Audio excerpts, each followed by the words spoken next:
जय हो श्री कृष्ण। दूसरा अध्याय। हे भरतवंशी धृतराष्ट्र, अंतर्यामी श्री कृष्ण महाराज दोनों सेनाओं के बीच में शोक करते हुए उस अर्जुन को हंसते हुए से यह वचन बोले।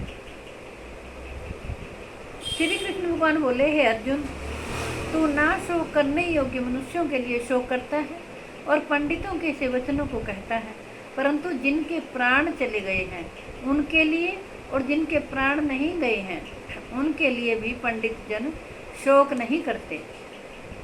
ना तो ऐसा ही है कि मैं किसी काल में नहीं था, तू नहीं था, अथवा ये राजा लोग नहीं थे, और ना ऐसा ही है कि इसके आगे हम सब नहीं रहेंगे। जैसे जीवात्मा की इस देह में बालकपन, जवानी और वृद्धावस्था होती है, वैसे ही अन्य शरीर की प्राप्ति होती है। उस विषय में धीर पुरुष मोहित नहीं होता। हे कुंती पुत्र, सर्दी, गर्मी और सुख दुख को देने वाले इंद्रियों और विषयों के संयोग तो उत्पत्ति विनाशशील और अनित्य हैं। इसलिए हे भारत, उनको तो सहन कर, क्योंकि हे पुरुष श्रेष्ठ, दुख सुख को समान समझने वाले जिस धीर पुरुष को ये इंद्रिय और विषयों के संयोग व्याकुल नहीं करते, वह मोक्ष के योग्य होता है। श्री कृष्ण भगवान कहते हैं, असत्य वस्तु की तो सत्ता नहीं है और सत्य का अभाव नहीं है। इस प्रकार इन दोनों का ही तत्वज्ञानी पुरुषों द्वारा देखा गया है। श्री कृष्ण भगवान कहते हैं, नाश रहित तो उसको जान जिससे यह संपूर्ण जगत दृश्य वर्ग व्यापत है। इस अविनाशी का विनाश करने में कोई भी समर्थ नहीं है। इस नाश रहित अप्रमेय नित्य स्वरूप जीवात्मा के ये शरीर नाशवान कहे गए हैं। इसलिए हे भरतवंशी अर्जुन, तू युद्ध कर। श्री कृष्ण भगवान कहते हैं, जो इस आत्मा को मारने वाला समझता है या जो इसको मरा मानता है, वे दोनों ही नहीं जानते, क्योंकि यह आत्मा वास्तव में ना तो किसी को मारता है और ना किसी के द्वारा मारा जाता है।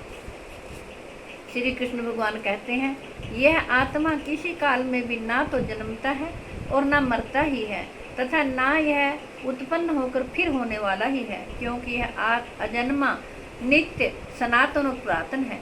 शरीर के मारे जाने पर भी यह नहीं मारा जाता। श्री कृष्ण भगवान कहते हैं, हे पृथा पुत्र अर्जुन, जो पुरुष इस आत्मा को नाश रहित, नित्य, अजन्मा और अव्यय जानता है, वह पुरुष कैसे किसको मरवाता है और कैसे किसको मारता है। श्री कृष्ण भगवान कहते हैं, जैसे मनुष्य पुराने वस्त्रों को त्याग कर दूसरे नए वस्त्रों को धारण करता है, वैसे ही जीवात्मा पुराने शरीरों को त्याग कर दूसरे नए शरीरों को प्राप्त होता है। इस आत्मा को शस्त्र नहीं काट सकते, इसको आग नहीं जला सकती, इसको जल नहीं डुबा सकता और वायु नहीं सुखा सकता, क्योंकि यह आत्मा अच्छेद्य है। यह आत्मा अदाह्य, अक्लेद्य और निसंदेह अशोष्य है, तथा यह आत्मा नित्य, सर्वव्यापी, अचल, स्थिर रहने वाला और सनातन है। श्री कृष्ण भगवान कहते हैं, यह आत्मा अव्यक्त है, यह आत्मा अचिंत्य है और यह आत्मा विकार रहित कहा जाता है। इससे अर्जुन, इस आत्मा को उपयुक्त प्रकार से जानकर तू शोक करने को योग्य नहीं है, अर्थात तुझे शोक करना उचित नहीं है।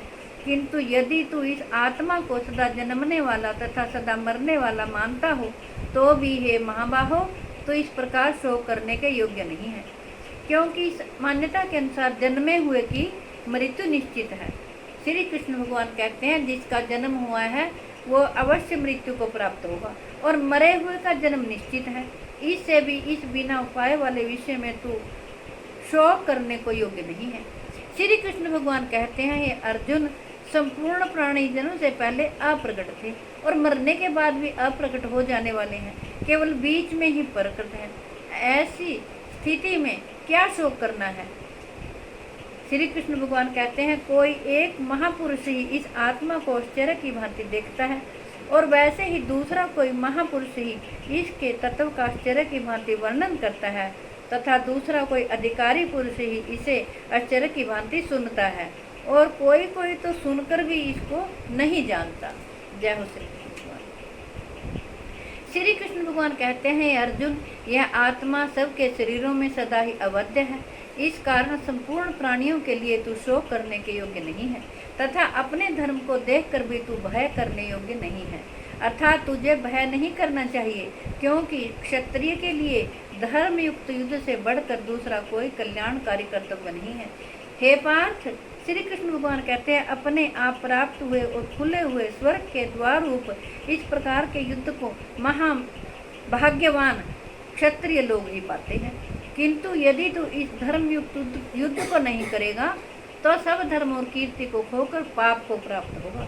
श्री कृष्ण भगवान कहते हैं, तथा सब लोग तेरी बहुत काल तक रहने वाली अपकीर्ति का भी कथन करेंगे, और माननीय पुरुष के लिए अपकीर्ति मरण से भी बढ़कर है, और जिनकी दृष्टि में तू बहुत सम्मानित होकर अब लघुता को प्राप्त होगा, वे महारथी लोग तुझे भय के कारण युद्ध से हटा हुआ मानेंगे। श्री कृष्ण भगवान कहते हैं, तेरे बैरी लोग तेरे सामर्थ्य की निंदा करते हुए तुझे बहुत से ना कहने योग्य वचन भी कहेंगे, उससे अधिक दुख क्या होगा। या तो तू युद्ध में मारा जाकर स्वर्ग को प्राप्त होगा, अथवा संग्राम में जीत कर पृथ्वी का राज्य भोगेगा। इस कारण हे अर्जुन, तू युद्ध के लिए निश्चय करके खड़ा हो जा। श्री कृष्ण भगवान कहते हैं, जय पराजय, लाभ हानि और सुख दुख को समान समझकर उसके बाद युद्ध के लिए तैयार हो जा। इस प्रकार युद्ध करने से तो पाप को नहीं प्राप्त होगा। हे पार्थ, यह बुद्धि तेरे लिए ज्ञान योग के विषय में कही गई है, और अब तो इसको कर्म योग के विषय में सुन। श्री कृष्ण भगवान कहते हैं, जिस बुद्धि से युक्त हुआ तू कर्मों के बंधन को भली भांति त्याग देगा, अर्थात सर्वथा नष्ट कर डालेगा। इस कर्मयोग में आरंभ का अर्थात बीज का नाश नहीं है, और उल्टा फल रूप दोष भी नहीं है, बल्कि इस कर्मयोग का धर्म का थोड़ा सा भी साधन जन्म मृत्यु रूप महान भय से रक्षा कर लेता है।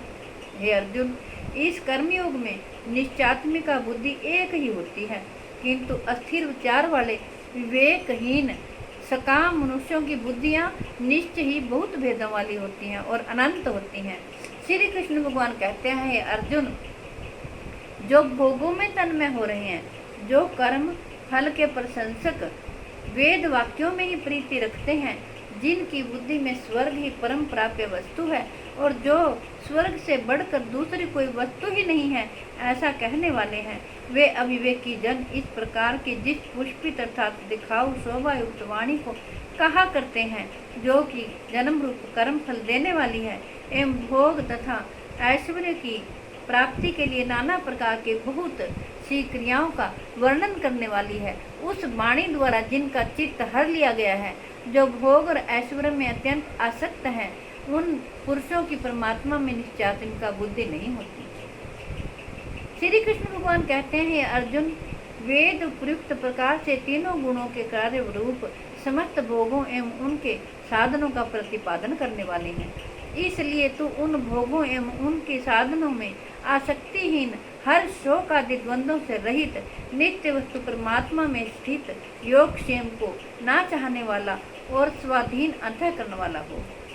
श्री कृष्ण भगवान कहते हैं, सब ओर से परिपूर्ण जलाशय के प्राप्त हो जाने पर छोटे जलाशय में मनुष्य का जितना प्रयोजन रह जाता है, ब्रह्म को तत्व से जानने वाले ब्राह्मण का समस्त वेदों में उतना ही प्रयोजन रह जाता है। श्री कृष्ण भगवान कहते हैं, तेरा कर्म करने में ही अधिकार है, उसके फलों में कभी नहीं। इसलिए तू कर्मों के फल का हेतु मत हो, तथा तेरी कर्म ना करने में भी आसक्ति ना हो।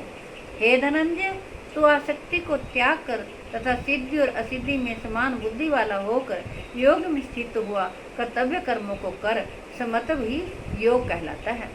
श्री कृष्ण भगवान कहते हैं, इस समत्व रूप बुद्धि योग से सकाम कर्म अत्यंत ही निम्न श्रेणी का है। इसलिए हे धनंजय, तू सुमबुद्धि में ही रक्षा का उपाय ढूंढ, अर्थात बुद्धि योग का ही आश्रय ग्रहण कर, क्योंकि फल के हेतु बनने वाले अति दीन है। श्री कृष्ण भगवान कहते हैं, समबुद्धि युक्त पुरुष पुण्य और पाप दोनों को इसी लोक में त्याग देता है, अर्थात उनसे मुक्त हो जाता है। इससे तू समत्व रूप योग में लग जा। यह समत्व रूप योग ही कर्मों में कुशलता है, अर्थात कर्म बंधन से छूटने का उपाय है। क्योंकि श्री कृष्ण भगवान कहते हैं, समबुद्धि से युक्त ज्ञानी जन कर्मों से उत्पन्न होने वाले फल को त्याग कर जन्म रूप बंधन से मुक्त हो निर्विकार परम पद को प्राप्त हो जाते हैं। जिस काल में तेरी बुद्धि मोह रूप दलदल को भली भांति पार कर जाएगी, उस समय तू सोने हुए और सुनने में आने वाले इस लोक और परलोक संबंधी सभी भोगों में वैराग्य को प्राप्त हो जाएगा। भांति भांति के वचनों को सुनने से विचलित हुई तेरी बुद्धि सब जब परमात्मा में अचल और स्थिर ठहर जाएगी, तब तू योग को प्राप्त हो जाएगा, अर्थात तेरा परमात्मा से नित्य संयोग हो जाएगा। श्री कृष्ण भगवान कहते हैं कि भांति भांति के वचनों को सुनने से विचलित हुई तेरी बुद्धि जब परमात्मा में अचल और स्थिर ठहर जाएगी, तब तू योग को प्राप्त हो जाएगा, अर्थात तेरा परमात्मा से नित्य संयोग हो जाएगा। अर्जुन बोले, हे केशव, समाधि में स्थित परमात्मा को प्राप्त हुए स्थिर बुद्धि पुरुष का क्या लक्षण है? वह स्थिर बुद्धि पुरुष कैसे बोलता है, कैसे बैठता है और कैसे चलता है? श्री कृष्ण भगवान बोले, हे अर्जुन, जिस काल में यह पुरुष मन में स्थित संपूर्ण कामनाओं को भली भांति त्याग देता है और आत्मा से आत्मा में ही संतुष्ट रहता है, उस काल में वह स्थित प्रज्ञ कहा जाता है। श्री कृष्ण भगवान कहते हैं, दुखों की प्राप्ति होने पर जिसके मन में उद्वेग नहीं होता, सुखों की प्राप्ति में जो सर्वथा निष्प्रिय है तथा जिसके राग भय और क्रोध नष्ट हो गए हैं, ऐसा मुनि स्थिर बुद्धि कहा जाता है। श्री कृष्ण भगवान कहते हैं, जो पुरुष सर्वत्र स्नेह रहित हुआ उस शुभ या अशुभ वस्तु को प्राप्त होकर न प्रसन्न होता है न द्वेष करता है, उसकी बुद्धि स्थिर है। श्री कृष्ण भगवान कहते हैं, कछुआ जैसे सब ओर से अपने अंगों को समेट लेता है, वैसे ही जब यह पुरुष इंद्रियों के विषयों से इंद्रियों को सब प्रकार से हटा लेता है, तब उसकी बुद्धि स्थिर है, ऐसा समझना चाहिए। श्री कृष्ण भगवान कहते हैं, इंद्रियों के द्वारा विषयों को ग्रहण ना करने वाले पुरुष के भी केवल विषय तो निवृत्त हो जाते हैं, परंतु उनमें रहने वाली आसक्ति निवृत्त नहीं होती। इस चित्त प्रज्ञ पुरुष की तो आसक्ति भी परमात्मा का साक्षात्कार करके निवृत्त हो जाती है। श्री कृष्ण भगवान कहते हैं, हे अर्जुन, आसक्ति का नाश ना होने के कारण ये परमतन स्वभाव वाली इंद्रियां यत्न करते हुए भी बुद्धिमान पुरुष के मन को भी बला धर लेती हैं। इसलिए साधक को चाहिए कि वह उन संपूर्ण इंद्रियों को वश में करके समाहित चित्त हुआ मेरे प्राण होकर ध्यान में बैठे, क्योंकि जिस पुरुष की इंद्रियां वश में होती हैं उसी की बुद्धि स्थिर हो जाती है। विषयों का चिंतन करने वाले पुरुष की उन विषयों में आसक्ति हो जाती है। श्री कृष्ण भगवान कहते हैं, आसक्ति से उन विषयों की कामना उत्पन्न होती है और कामना में विघ्न पड़ने से क्रोध उत्पन्न होता है और क्रोध से अत्यंत मूढ़ भाव उत्पन्न हो जाता है। मूढ़ भाव से स्मृति में भ्रम हो जाता है। स्मृति में भ्रम हो जाने से बुद्धि अर्थात ज्ञान शक्ति का नाश हो जाता है और बुद्धि का नाश हो जाने से यह पुरुष अपनी स्थिति से गिर जाता है। श्री कृष्ण भगवान कहते हैं, परंतु अपने अधीन किए हुए अंतःकरण वाला साधक अपने वश में की हुई राग द्वेष से रहित इंद्रियों द्वारा विषयों में विचरण करता हुआ अंतःकरण की प्रसन्नता को प्राप्त होता है। अंतःकरण की प्रसन्नता होने पर श्री कृष्ण भगवान कहते हैं, इसके संपूर्ण दुखों का अभाव हो जाता है और उस प्रसन्न चित्त वाले कर्मयोगी की बुद्धि शीघ्र ही सब ओर से हटकर एक परमात्मा में ही भलीभांति स्थिर हो जाती है। नाम जीते हुए मन और इंद्रियों वाले पुरुष में निश्चयात्मिका बुद्धि नहीं होती और उस अयुक्त मनुष्य के अंतःकरण में भावना भी नहीं होती, तब भावनाहीन मनुष्य को शांति नहीं मिलती। और शांति रहित मनुष्य को श्री कृष्ण भगवान कहते हैं, सुख कैसे मिल सकता है? क्योंकि जैसे जल में चलने वाली नाव को वायु हर लेती है, वैसे ही विषयों में विचरती हुई इंद्रियों में से मन जिस इंद्रिय के साथ रहता है, वह एक ही इंद्रिय इस आयुक्त पुरुष की बुद्धि को हर लेती है। श्री कृष्ण भगवान कहते हैं, इसलिए हे महाबाहो, जिस पुरुष की इंद्रियों के विषयों से सब और निग्रह की हुई है, उसी की बुद्धि स्थिर है, ऐसा मानना चाहिए। संपूर्ण प्राणियों के लिए जो रात्रि के समान है, उस नित्य ज्ञान स्वरूप परमानंद की प्राप्ति में स्थित प्रज्ञ पुरुष योगी जागता है और जिस नाशवान संसारिक सुख की प्राप्ति में सब प्राणी जागते हैं, परमात्मा के तत्व को जानने वाले मुनि के लिए वह रात्रि के समान है। जैसे नाना नदियों के जल सब ओर से परिपूर्ण अचल प्रतिष्ठा वाले समुद्र में उसको विचलित न करते हुए ही समा जाते हैं। श्री कृष्ण भगवान कहते हैं, वैसे ही सब भोग जिस स्थित प्रज्ञ पुरुष में किसी प्रकार का विकार उत्पन्न किए बिना ही समा जाते हैं, वही पुरुष परम शांति को प्राप्त होता है, भोगों को चाहने वाला नहीं। श्री कृष्ण भगवान कहते हैं, जो पुरुष संपूर्ण कामनाओं को त्याग कर ममता रहित, अहंकार रहित और सुप्रिहार रहित हुआ विचरता है, वही शांति को प्राप्त होता है, अर्थात वह शांति को प्राप्त होता है। श्री कृष्ण भगवान कहते हैं, अर्जुन, यह ब्रह्म को प्राप्त हुए पुरुष की स्थिति है। इसको प्राप्त होकर योग्य कभी मोहित नहीं होता और अंतःकरण में भी इस ब्राह्मी स्थिति में स्थित होकर ब्रह्मानंद को प्राप्त हो जाता है। ओम तद्वित श्रीमद् भगवद गीता स्वरूप ब्रह्म विद्यायाम योग शास्त्र श्री कृष्ण अर्जुन संवादे सांख्य योग नाम द्वितीयोध्याय। जय हो श्री कृष्ण। हे कृष्ण गोविंद हरे मुरारे, हे नाथ नारायण वासुदेव। हे कृष्ण गोविंद हरे मुरारे, हे नाथ नारायण वासुदेव। हे कृष्ण गोविंद हरे मुरारे, हे नाथ नारायण वासुदेव। मेरी आपसे हाथ जोड़कर प्रार्थना है कि आपके घर में जो बीमार हों, लाचार हों, चल फिर ना सकते हों, आप उन्हें जरूर भगवद गीता जी का पाठ सुनाएं। विश्व के कल्याण के लिए, जगत के कल्याण के लिए मैंने ये भगवद गीता जी का पाठ आपको पढ़कर सुनाया है। मैं आशा करती हूँ आप सभी इसका लाभ उठाएंगे। जय हो श्री कृष्ण। विश्व के कल्याण के लिए, जगत के कल्याण के लिए मैंने ये भगवद गीता जी का पाठ आपको पढ़कर सुनाया है। मैं आशा करती हूँ आप सभी इसका लाभ उठाएंगे। जय हो श्री कृष्ण। ओम नमो भगवते वासुदेवाय, ओम नमो भगवते वासुदेवाय, ओम नमो भगवते वासुदेवाय, ओम नमो भगवते वासुदेवाय, ओम नमो भगवते वासुदेवाय, ओम नमो भगवते वासुदेवाय, ओम नमो भगवते वासुदेवाय। जय हो श्री कृष्ण।